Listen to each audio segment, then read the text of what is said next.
Hello and welcome to the Profit Express. I am Tim Healy and I'm inviting you to join me each and every week so together we can win the battle for business. Yes, that's right. And as always, hey, thanks for sharing some of your time with me today. Now, you know the Profit Express has been a champion of small businesses. It's what the show is all about. And to me, I've always looked at small business as one of the ultimate survivals of the fittest.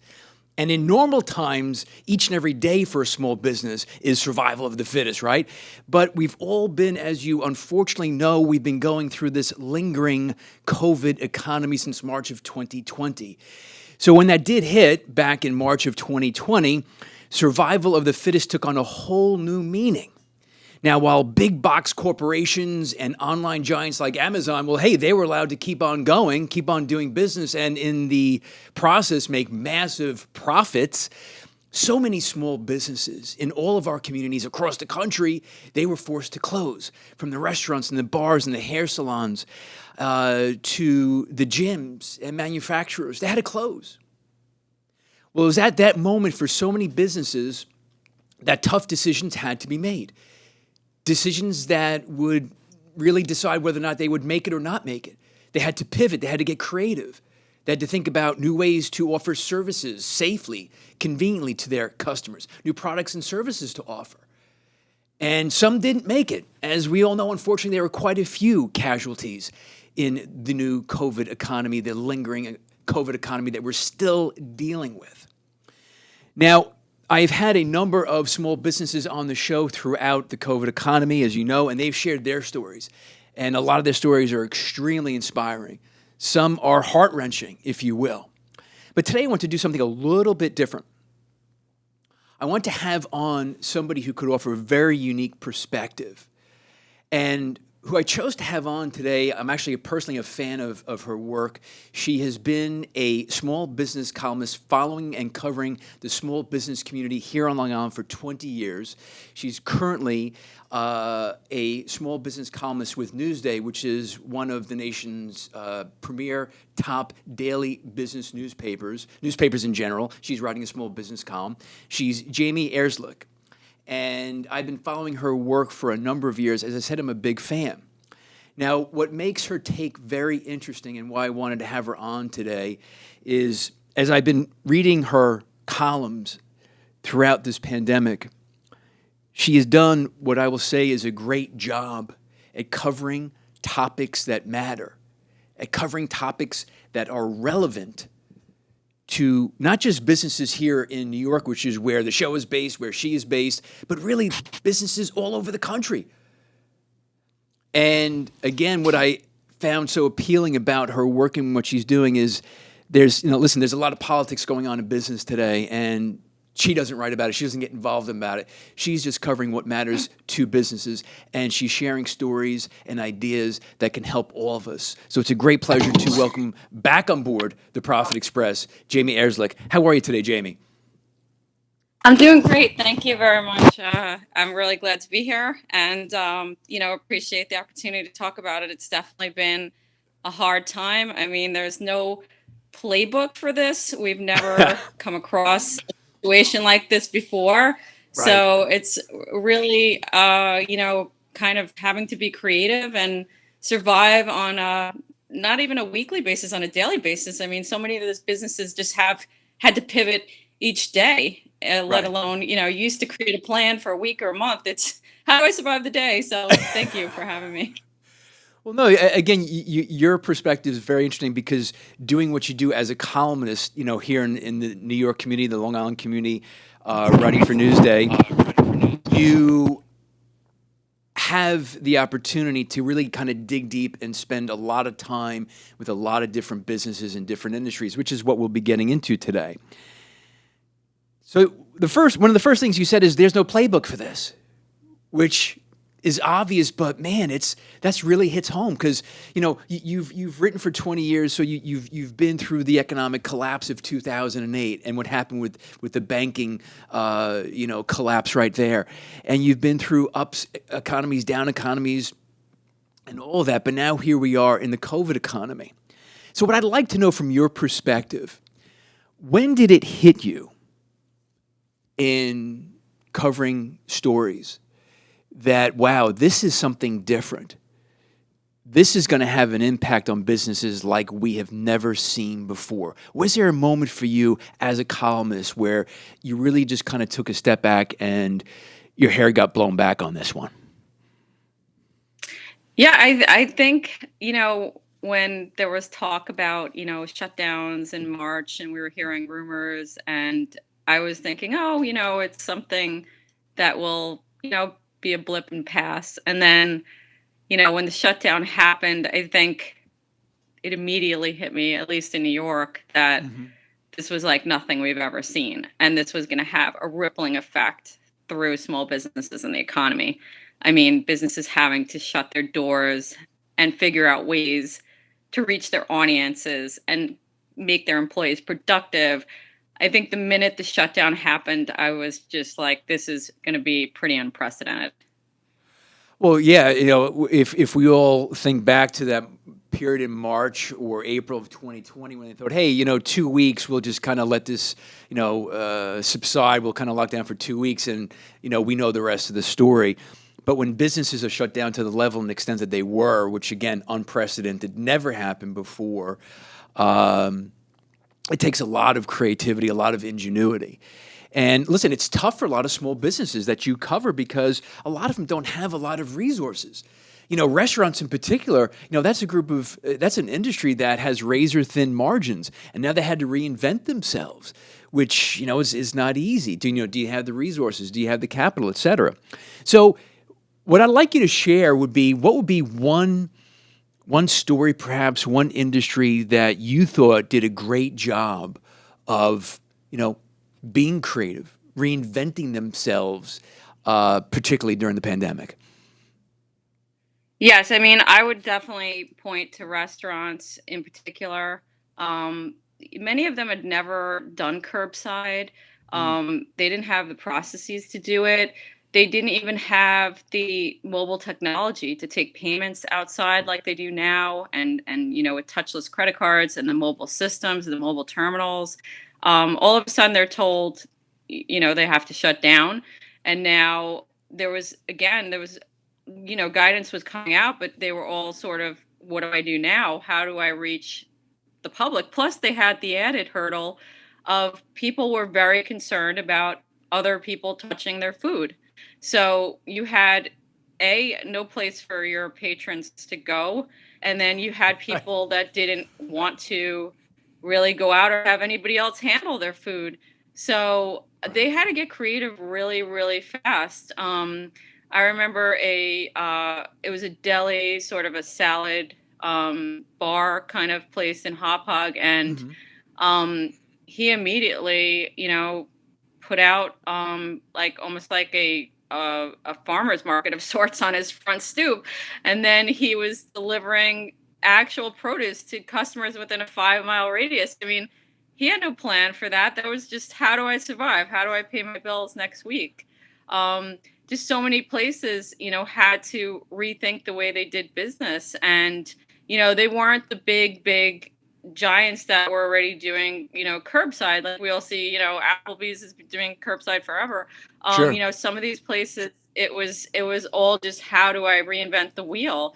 And, unfortunately, some didn't make it, not from lack of trying, just, the inability to, maybe they didn't have enough of a reserve, to really fall back on. But, I just saw others, there were so many things that they did. I remember owners actually delivering food themselves in their cars. I heard stories of that. They didn't have maybe staff to do it, so they got in their car and drove out there. I mean, it was just amazing. It was, and it's the restaurant industry is still hit hard now because of the worker shortage.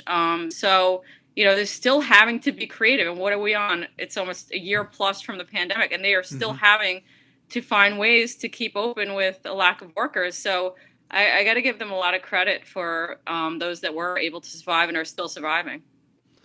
Well, certainly, like you said, I think we can all think back to produce deliveries from restaurants, like you said, totally out of the box thinking, certain things that a year prior they never would have even considered, and if you're not prepared if your restaurant doesn't have a drive-through, it doesn't have curbside. It's not an easy thing just to flip the switch on that. So again, yeah, a lot of credit to the restaurants who did survive through this. Now, you mentioned something that's very, very important. We had the extended unemployment benefits. And they're, in the hospitality, in the food and beverage industries, where a lot of those workers were relying on and became, I don't say accustomed to, but they took advantage of the unemployment benefits and they were not going back to work. And now you're seeing all over the place these signs for signing bonuses at restaurants, signing bonuses at car washes. What has been, what conversations have you had with owners? I mean, what are they doing? Is it something that they can even afford to do? How long do they think they'll have to do it for? Well, it was interesting. I just did a piece where I spoke to a few restaurateurs in the Hamptons, and it's really become a game of who has the most money and who has the deeper pockets in attracting workers. Because some of them, will get workers, and then somebody else will say, "Hey, I'll pay you an exorbitant amount to go work for me," and they lose the employee. So, So it's become a one place bidding that war. it's become a But bidding war where yeah, they could afford it. In the Hamptons, you have deeper pockets. sure. It's a little more challenging in other areas, but at least some of these Hamptons guys were getting really creative. One actually was purchasing housing in Sag Harbor in Southampton and offering that as a perk, saying, "Hey, work for me."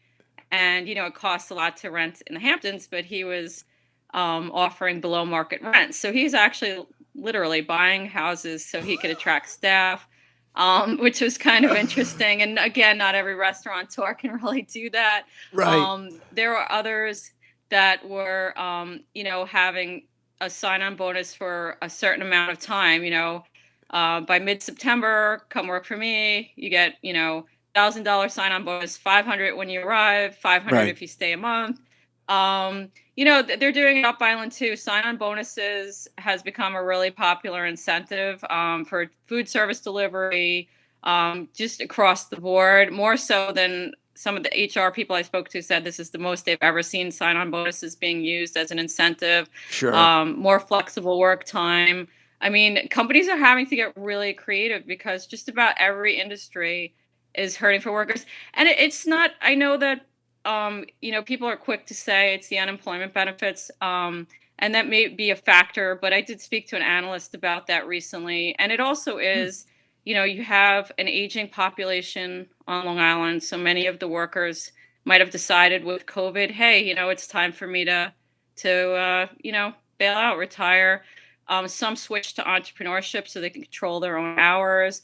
And others have childcare and elder care issues. They may not have Mm. with COVID, the ability to, be at work and home. And if they're brought back to the office, they may have to choose, taking care of a child or an aged, elderly, sick person, So there are multiple reasons for the shortage. I know people like to go to the go-to one as unemployment benefits, but it's truly not the only reason. I'm not saying it isn't a reason, but it's definitely not the only reason at play here.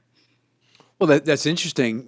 Listen, that's the reason I went to the unemployment benefits, which again everybody talks about. I hadn't considered. That's an interesting perspective, Jamie. How aging population, people not wanting to return to the workforce, working remotely, even entering entrepreneurship on their own, becoming their own business owners. Again, all things that can certainly impact getting the necessary people to fill the positions. So here you have a situation where you think, we're kind of talking about restaurants here for a while, but let's go to like the business to business world and networking, which is a huge part of the mix in business development and sales, if you will, in the B2B world. Trade shows, networking events have not happened. They've tried to put them on here locally on Zoom or some variation thereof. How successful they were, I don't know. But now we have these Delta variants. And I was on the phone with sales professionals today, clients of mine, in different states, in Louisiana, in Florida, and they're still not seeing events out there. And just when you think it's safe to get back in the water, this Delta variant comes around, and now we still don't see live events. What are you seeing? Are some businesses trying to do it in a different creative way, or are we still going to try to do it virtually? I'd be very interested to get your take on that. Yeah, I actually just did a poll recently for one of my stories on what some of the major Long Island groups and some other groups, actually national too, are thinking of doing, come this fall and winter with Delta looming. There's been many New York City shows that have pulled the plug already and, have decided to just, not go forward. But Right. there are a lot of folks that are, trying to keep going, and they are monitoring the situation, and the ones that are going live have some sort of hybrid element. So they might have some of the seminars available for people who are uncomfortable to come to watch via Zoom, but they polled their audiences, and a lot of them really did want to get back to face-to-face networking. So many of them, at least locally, were trying to go forward. A couple of them moved to later in the year or next year, but there was a real feel that people want to get back to face, but with proper precautions. So like there was a big national trade show that I interviewed an exhibition specialist for, and it was pretty cool because they were using wristbands. So, green meant, shake my hand, do whatever you like. Yellow was basically, fist bumps, elbow bumps. And they had a placard that kind of said this. So if you saw somebody's wristband, and red was stay away, Are you serious? Yeah, they were using it at a few trade shows, yellow, green, red wristbands. And then they would have it at the check-in table, what the wristband meant. So, there's a propensity for people to want to come up to you sometimes and give you a big old hug. Sure. And, but, you have a red wristband, stay back. So I thought that was pretty cool. Most places are still masking, asking guests to mask. Not everybody's testing right now unless some of the regulations change. I haven't heard really a lot of people requiring a negative COVID test or vaccination proof yet. But I do find that masks, they're doing distancing. Some are eliminating buffets and doing single serve, lunch packages. So you never touch, open air food. So they're trying to do it. We'll see how it goes as the months progress. So the interview that you did with this particular event, this is for a current trade show that they're putting on. Did I get that right? It was the one with the wristbands was one that just recently happened. Okay, Yes. so it recently happened. So now when you think about it, so as I'm hearing you, Jamie, and today's guest is Jamie Herzlich, and she is a small business columnist. She's been covering small business here on Long Island for 20 years, and she writes for Newsday as a small business columnist. Follow her. She does great stuff, and of course the content that she shares applies to businesses all over. So you're sharing this, wristband, red, stay away from me. Yellow, proceed with caution, and green for go. You think, okay, wow, that makes sense. But, I'm thinking to myself, do you want to be the kind of person walking through a trade show with a red wristband on? Like, people are going to look at you and, Maybe. it's just, are you the close talker? Stay away from me. My goodness, wow, it's amazing the kind of conversations we're having just to do something that, and it's funny, we took for granted a trade show. We've taken for granted networking events. We've taken for granted, and our ability to do them. Now, so here's something funny, Jamie. My lovely Profit Express mug, as you can see, as I'm shamelessly plugging and taking a sip of water out of. This is the prototype. I only have one of these mugs. Okay, so I handle it very carefully. I placed an order for these mugs, I kid you not, in May and I just, by utter coincidence, got an email saying they're coming in, and now we are in the middle of September. I have some customers in manufacturing, their raw materials are being held up. We've all heard of the disruption of the supply chain affecting so many of us. What have you heard, and how are businesses dealing with it? Yeah, it is a real problem. I recently Mm-hmm. did an article about it because a lot of the buyers, that put out goods and services have to start, by now, placing orders for holiday sales. And Sure. there is a terrible, transportation issues overseas. You Mm-hmm. have some of the ports were impacted by inclement weather over the summer. Some of the ports in China were hit with COVID outbreaks. Mm-hmm. And you already had a really tight supply chain from COVID from last year. Sure. So it's just a perfect storm of disruption, really, in the supply chain world. Businesses down to the littlest businesses are feeling it. I spoke to a woman who makes scrubs and lotions, and she's prepping for the holidays, and she gets her parts for her, say, her pumps. She needs the Mm-hmm. parts for the pumps to put her lotions in, and she would used to, pre-COVID, order it on a Monday and get it by the end of the week, and now it's taking 4 to 6 months. So what she did was she actually had to turn her massage room that she was using for massages as an extra source of revenue Sure. into a supply room now, because she has to double and triple order all of her supplies just to ensure that she can meet her holiday orders, basically. And that's what I'm hearing from so many businesses that rely on goods and products to make their own products or to dispense their own products. Sure. They are having the hardest time trying to get product from overseas. So, what are they doing? They're having to, like her, double and triple order like they've never done. They have to budget for that, of course. Some are having to, discontinue products and look for other products. I talked to a gentleman who makes modular homes, and he can't get certain type of deck railing that he always had, so he had to actually look to alternative products. And actually, that turned out to be a good thing because he found his customers liked it, so now he has another product option. But it truly is going to be a major issue for consumers. It's going to mean that they may not get all the gifts they want. They may have to, wait or shift gears or look a lot of different places to find what they need. So it's going to Right. make for an interesting holiday season. Well, here we are. We kind of start off the show talking about how small businesses need to pivot when the pandemic first broke, and now we're talking about supply chain disruption, and it's pivoting yet again.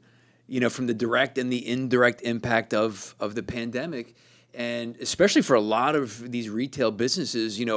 Before you know it, the holiday season will be upon us. And for a lot of them, that's a make or break season that really sets them up for success, or I should say, profit or lack of profit for the year. Man, it's all these different angles that you don't think about. It's amazing. Exactly. It's a constant pivot and then a pivot, and then when you think you pivoted, another pivot. So basically, that's what it's become. Yeah, and listen, you don't mean to laugh or take it lightly, but that's the reality of it. And listen, let's face it. Like you gave that one example of the company that needed the deck rails, and they found an alternative that the clients like. So there'll be examples of that. But the irony in this, and I see that in some of my own clients, their sales are doing well.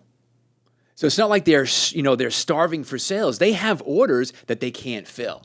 Like I said, with my own mugs, I'm just now getting them, and it's been 4 months. And you think, wow, just a promotional mug, how crazy could that be? But it's there, and I think it's, from what I'm seeing, tell me if you agree or if you see something differently, I think it's impacting just about every industry. It's not really focused. It's across the board, no? Yeah, it's definitely across industry. I mean, I just mentioned a few from the modular homemaker to the person who's making, the scrubs and lotions, but I hear about it from just everyone. I mean, even people that have to just rely on basic, shipping for their business. Hmm. Hmm. The carriers are themselves, have backlog that they're trying to deal with, and they're trying to add employees, obviously, for the summer and find different ways. But if you don't have the ability for the ports to, and there's a labor shortage, this is adding to it, a labor shortage at the ports, at all the key ports that actually take the products off of the ships and load them into the different trucks and planes that need to get it to other places. Sure. So if you don't have the ability to get yourself into those containers as a retailer or a small business, then you're going to be impacted on every level. If you ship in any way, and most many small businesses have to rely on shipping to some degree. So you're right, it's really across the board. And it's definitely going to be a challenging time. And small businesses will again have to kind of navigate and deal with that.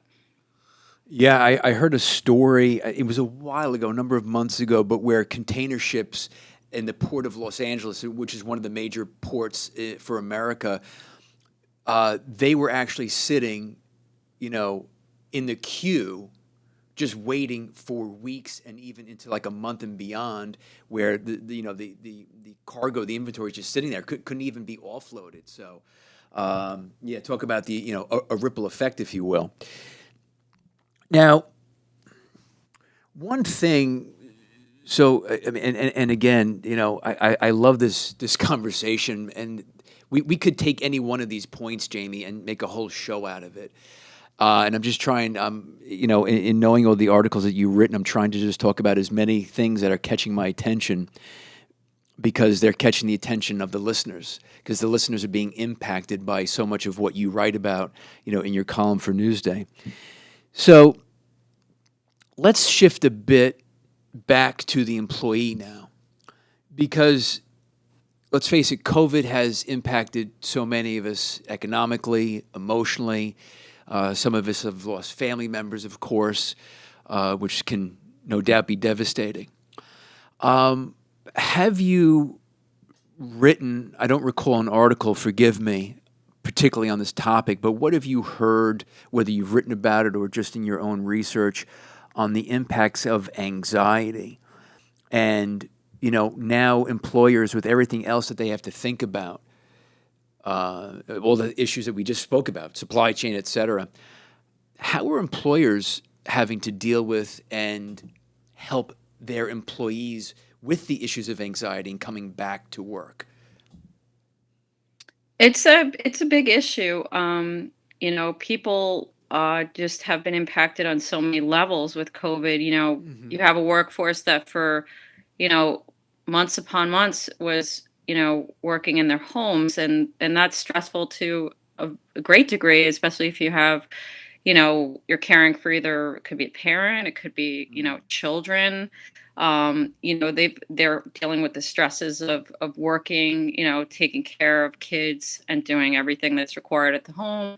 And some of them have been impacted financially. Maybe one of the their them or their partner lost a job. Sure. So you already have people that are anxious at home, and now there many companies have opened back up their offices, even if it's half a week, or it may not be a full week, but they're bringing employees back. And from what I've been hearing from employers, there is pushback. The employees are worried about being in an office setting again.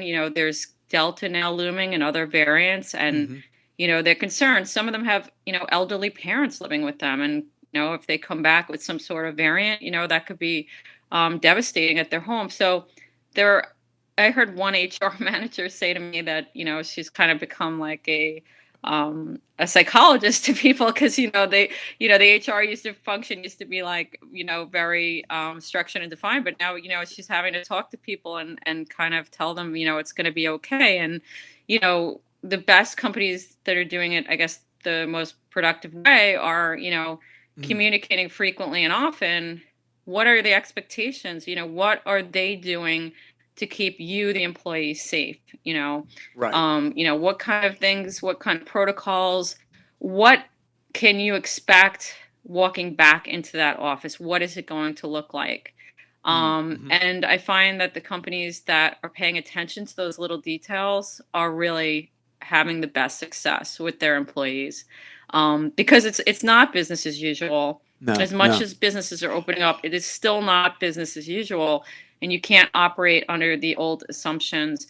Also, one of the issues I found happening is people have been in their own homes among their own families, and they have a lot of opinions. They have a lot of political opinions, they have a lot of opinions about vaccines, Yes. and that's okay in their home, but then there's a lot of struggle in with people coming back and vocalizing that in the workplace, and other people you know taking offense to it or being upset by it. So people have to learn, I guess, how to uh be in an office setting again, where it's you're going to have these very strong opinions, and how do you kind of navigate all that? It's a lot for employers and employees to kind of navigate, but it's all happening now as the valve opens up, and it's definitely something that employers have to deal with. And it's sometimes it's tougher for small businesses because they don't have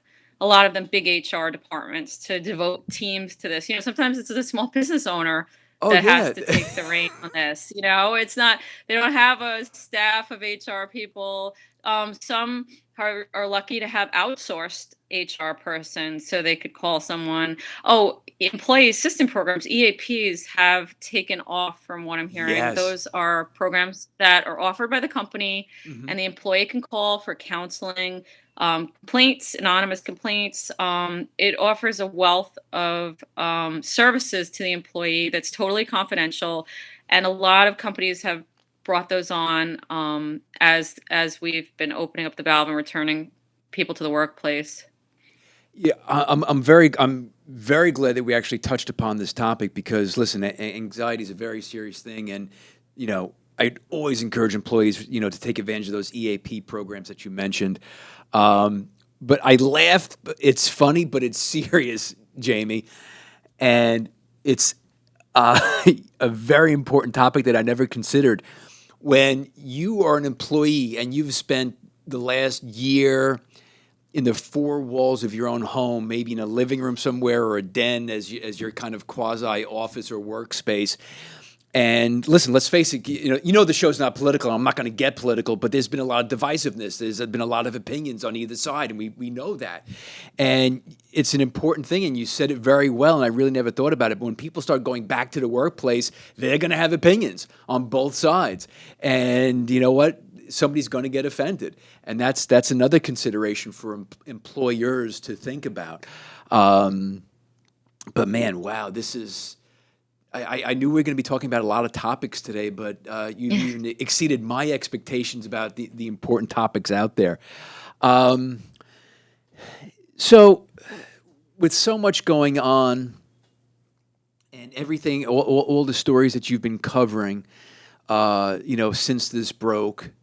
And again, I got to say, I'm a big fan. I've been following your stuff for a long time. You just write great content. I'm not trying to make your head swell here, but it's just great content that No, really thank applies. you. No, I'm serious. It's just great content it's not New York based. It's universal. It's for small business owners anywhere. The people that are listening to the show today. So, is there that one article that you wrote that really kind of that one story that you wrote in this pandemic that you look back on and you were really amazed at what they did or how they did it? Anything stand out for you?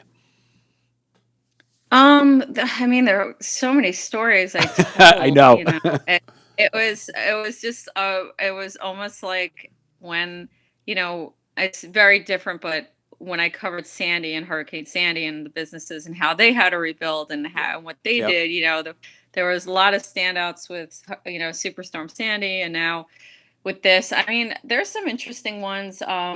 There was a pathology lab, that always, that did blood work and for doctors, and doctors weren't getting patients coming in anymore. And, Sure. the lab, lost like, 90% of its business. And Oh, so oh, they actually went to and pivoted to COVID testing, and um, it basically, saved the day, so to speak, because they were able to, now their business is back with doctors because doctors have reopened their office, but sure. they were able to use, they had to invest in some new technology and equipment, but they were able to use, the basics of what they did to pivot into, the COVID testing world. I'm trying to think of, there's just so many stories. I love I love craft fairs, and I've interviewed a lot of businesses from them. They're small, they're hungry, they're feisty. And there was a woman that I've come across for over a decade at these craft fairs. She makes soaps, and she, her livelihood was attending fairs. Okay, well, what happens? There's no fairs, there's no festivals. What Right, happens? right. Okay, so your revenue, revenue dries up in literally a minute.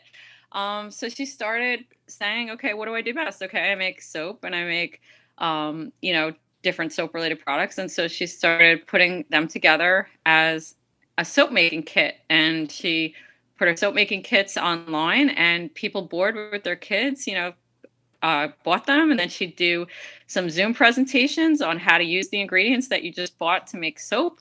And she really took off, and she actually got new customers that had never discovered her because she promoted it all through Facebook Live and things like that. And now when she's able to go to fairs and things like that, she has a whole new audience. So there's so many stories that, come to mind. And again, it's taking, what and what you did, and then just trying to find a new way to do it. And the, that person didn't have a huge budget to go, spending all this millions of dollars on advertising. Sure, They sure. used the tools they had. They used Facebook Live.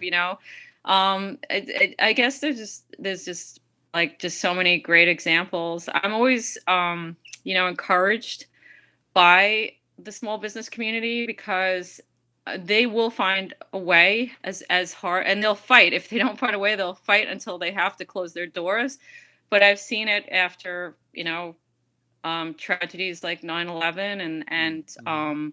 the economic downturn of '08 and '09, and Superstorm Sandy, and the pandemic. And there's just a common theme is that they really, really get creative. They're able to pivot a lot quicker than larger companies because they don't have the infrastructure and the, heavy overhead and things like that. They could, they don't have to run it by a million people.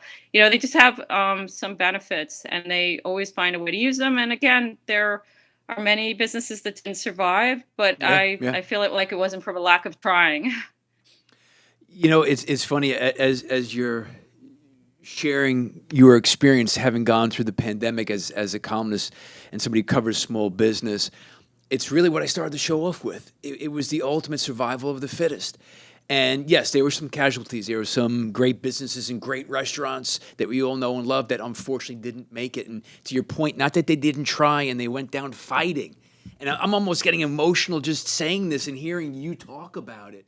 But my God, I mean, that's what's so exciting to me. That's why I love doing the show. That's why your article is great, and you give a voice to small businesses on Long Island. Because you hear about the big box stores that were allowed to stay open and the Amazons. To them is what I say, in my opinion. But again, I want to thank you, A, for coming on board. It's been a great conversation. Thanks for covering small business here on Long Island. People want to follow you and your work. How can they do that, Jamie? Well, they could definitely follow me on Twitter. I'm under my name, at Jamie Herzlich. They also could, friend me on LinkedIn. I post my articles there as well. And every Monday, I'm in Newsday, and that's also available online at newsday.com. So you could pretty much find me in all of those places. And I hope, what I write helps, and just happy to be able to tell, stories, and try to get some advice out there to get through this pandemic, because we're all really affected by this pandemic at every level, Hmm, hmm. on personal level, business level. We're all, battling some battle through this. So Yeah. I just appreciate the ability to have a voice and give others a voice, and also have the support of our readers. So thank you for having me. It was just wonderful conversation.